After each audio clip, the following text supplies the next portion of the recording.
In order to grow with your strength with your Pokemon, you must train the way of the sprouts. Hey everybody, what's up? It's your boy, Vitamin M, coming at you with another episode here of Pokemon Silver. In the last episode, we got our new team member and started on the Sprout Tower here in order to train our newly acquired Mareep. In this episode, we're going to be taking down the Elder here, and at the end of the episode here, we saw that Vitamin P really gave this guy what for, and he had some words to really say about his anger and not treating his Pokemon well. So, with that in mind, let's go ahead and try to take him down here. So good of you to come here. Sprout Tower is a place of training. People and Pokemon test their bonds to build a bright future together. I am the final test. Allow me to check the ties between your Pokemon and you. Okay, so this is kind of a mini-boss, if anything, but this guy, really nothing special to him, except his name's Lee, I guess. He spells it L-I. So that's pretty neat, so... but really nothing special. He starts off with Bellsprout, level 7 here. Really anything special from the Bellsprouts we haven't come across yet. All it knows is Vine Whip and Growth, so... just kind of hang in there with things here. It just really stinks I can't take advantage of Thundershock with Mareep because it's definitely more of a special attacker. But, you know, we're going to do just fine with Tackle, so we'll be fine.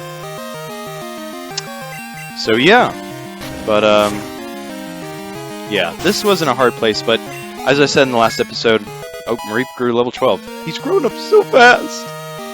As I said in the last episode, I really encourage you to go to beat Faulkner first, and then go to the route, I think Route 32, south of Violet City, in order to train any Pokemon that you want to grab for your team there, and then do the Sprout Tower afterwards. It just makes it a little bit easier so you don't get caught up in using a level 6 or level 4, whatever you want over there against a bunch of level 8s or level 9s. It just makes it easier on your whole team, I've found, in just the multiple run-throughs I've done with this.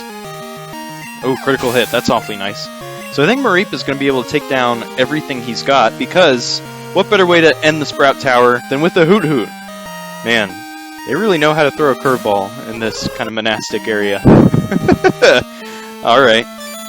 Okay, so he's going to use Foresight, so that's nothing special at all. He identified me. Oh no! He knows too much of my secrets. Yeah, Foresight is actually a really helpful move in this game. Which I'll be going into more detail on, I guess, typing with, especially ghost types later, but basically, if you use Foresight on a ghost type, it allows normal type moves to hit them. And fighting type moves, I believe. So that's it! So Sage Lee was defeated. Ah, excellent! Vitamin M got 320 for winning. Send some to Mom. Nice!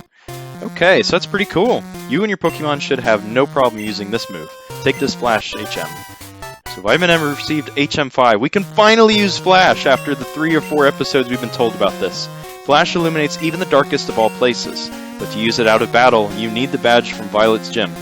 Joke's on you, I already got that. So we can go over and use this escape rope if you really want to, and I don't see a reason why not, you know.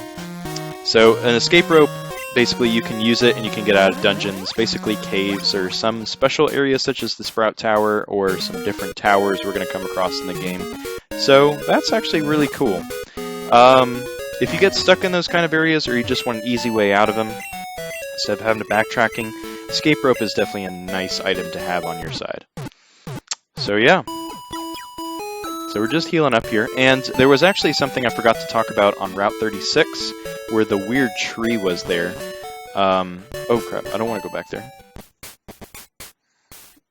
So there was actually something I had forgotten to talk about there that I didn't get around to talking about, obviously. So, in Silver and Gold here, as you can see in a sec here, if I go up here, typically in this area right here, right in front of me, where I'm facing, there'll be a patch of grass here in only Pokemon Crystal version, but not here in Gold and Silver. And there's really nothing unique besides one Pokemon that we aren't able to come across in Pokemon Silver, period, but is available to you in Gold later on from this point, later on in the game, but starting in Crystal you can start getting this Pokemon here. And that Pokemon is Growlithe. So I mentioned when I got Cyndaquil, fire types are definitely very sparse in some of your choices, but if you don't pick Cyndaquil, you do have some good choices on your side, and Growlithe, can't talk. Growlithe is by far one of the best choices. It's fast, it can hit pretty hard, it's got a lot of versatility with different things, and it is a really, really great Pokemon, honestly. The only tough thing is, if you're using it in Gold, or if you get it from a friend to use it in Silver, you cannot evolve it until you get to basically the end game, almost.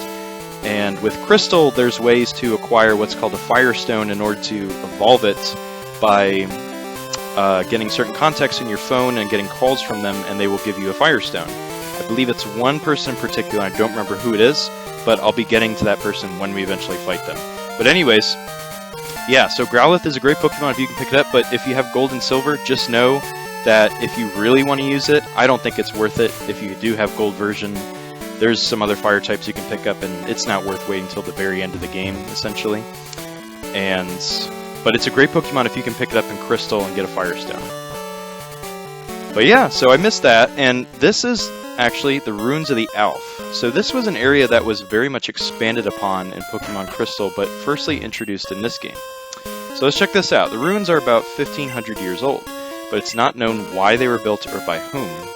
So basically Pokemon's Stonehenge, with a couple other caveats. There are odd patterns drawn on the walls of the ruins. They must be the keys for unraveling the mystery of the ruins. Interesting. So there's a whole lab and different guys in, lab coats, different stuff like that going on. What is this? Ruins of the Alph. Visitors welcome. So I think that is the main cave right here for Ruins of the Alph. I don't want to go in there quite yet. There's not a whole lot we can do here yet, but there is actually one thing we can do. So, if we go over to talk to this lady, welcome to this chamber. There are sliding panels that depict a Pokemon drawn by the ancients. Slide the panels around to form the picture. To the right is a description of the Pokemon. Okay, so basically this is a puzzle here where we can solve it and then maybe something good might happen there. So, you can see, it kind of spells something here at the end here, but in this, as I was saying, this area, the Ruins of the Alph, were really expanded upon in Pokemon Crystal.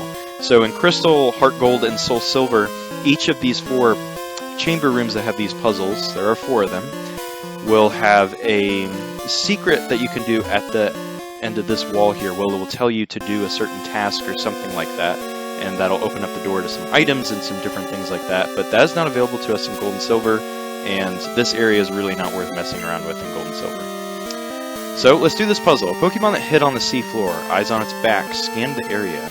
Okay. So here we have this puzzle here, and as I was taught, you want to go for the corner pieces first. And I remember doing this puzzle quite a few times, so hopefully it shouldn't be too bad. But that looks about right. There's a corner piece right here. So basically we can solve this puzzle, and how you know you've done it right is it'll make a little jingle, and you won't be able to move anything around. And beyond that, there might be something good that might happen because of it. You never know. You just gotta make sure. So this one is not too hard. This is actually a Pokemon that we can't acquire in this game, unfortunately. But he wouldn't be too helpful anyways. This is a Pokemon called Kabuto. It's a rock water type, available by fossils in the first generation games. We can only get through the mechanic I'll be explaining much later, but this isn't very hard at all. And so here's the last piece. Alright, so it looks like we're done. Oh, shoot. So it looks like we fell down here. There's a strange presence here. I really want to make a joke there, but I don't think you guys would get it. So if we walk around here, try to go back to the entrance, there's actually wild Pokemon here.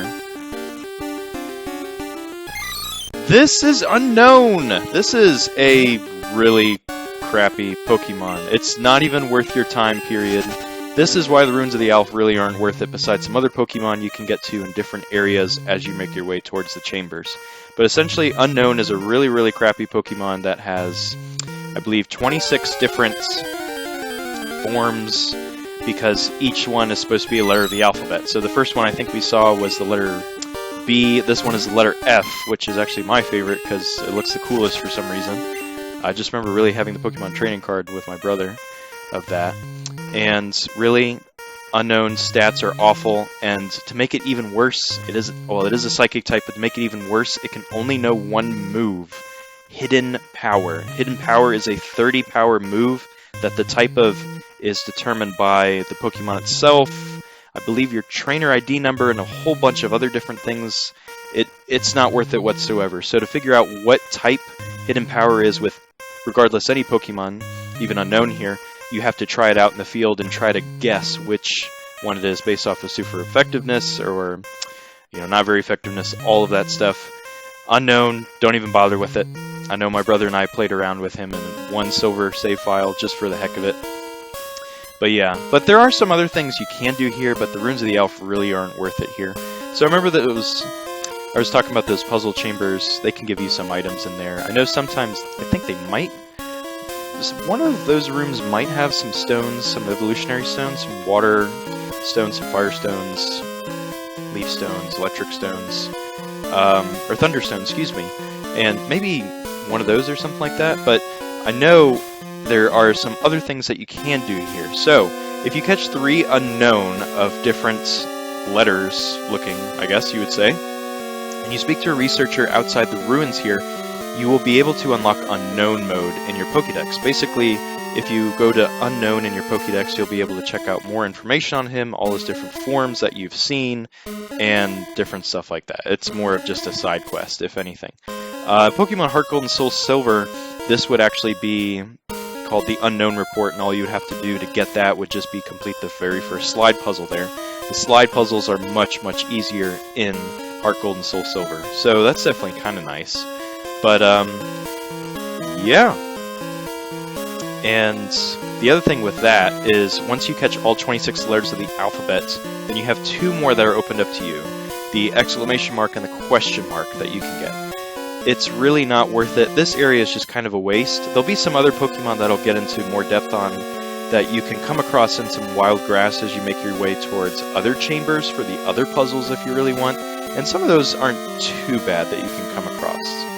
A couple of them are kind of nice to have, but I may come back here and explain those. But with that, we're pretty much done here. So moving on, we're back here on Route 32. We're done with Violet City for now, so that's pretty neat.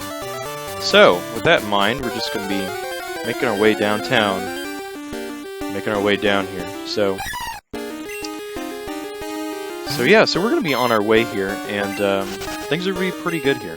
I will say, I did not get to mention this, but on this route, Wooper will only be available at nighttime. And I highly, highly, highly suggest you catch him regardless, because once you get an HM move called Surf, that will allow you to basically surf on the water everywhere in the overworld, then you will be able to, you'll have some very limited options on how you can get certain water types. So, with that in mind, I really, really highly suggest you get Wooper while he's available to you now, so you have Surf on your side, so you can pick up a water-type Pokemon that you might want to Surf to get later on, once that is opened up to you. But, if that is not how that happens, that's okay. You'll be able to come back here, and, that'll be fine. I do want to catch this Bellsprout here, for sure, just so I have an HM Slave, as they call it, on my side, because there's some other ones that will be available to us that I really do just want a Pokemon to be able to do that for us. So we'll put up with that. And yeah, so I'll teach him the HM move of Flash here, so I can explain that to you guys a little bit more. I think I've kind of covered HMs pretty well, besides maybe just a couple important things about them. So, going to our pack, Pokeball here. And earlier I forgot to mention on Route 36 where you can catch Growlithe there. Growlithe is only available to you during the day and the morning time. So just keep that in mind here. Some of these are, no, I don't want to give you a nickname. Alright, so we have Bellsprout with us now. So if we go into the pack, we have you do have a key item pocket, so there's nothing to do with there. We have a TM and an HM pocket here. So we have Flash now. Boot up an HM, they contain Flash. Teach Flash to a Pokemon. So HMs are a little bit different, to where you can use it an infinite amount of times on any Pokemon. It doesn't go away like TMs do. So I do want to teach it to Bellsprout here. So we'll go ahead and do that. Bellsprout, learn Flash.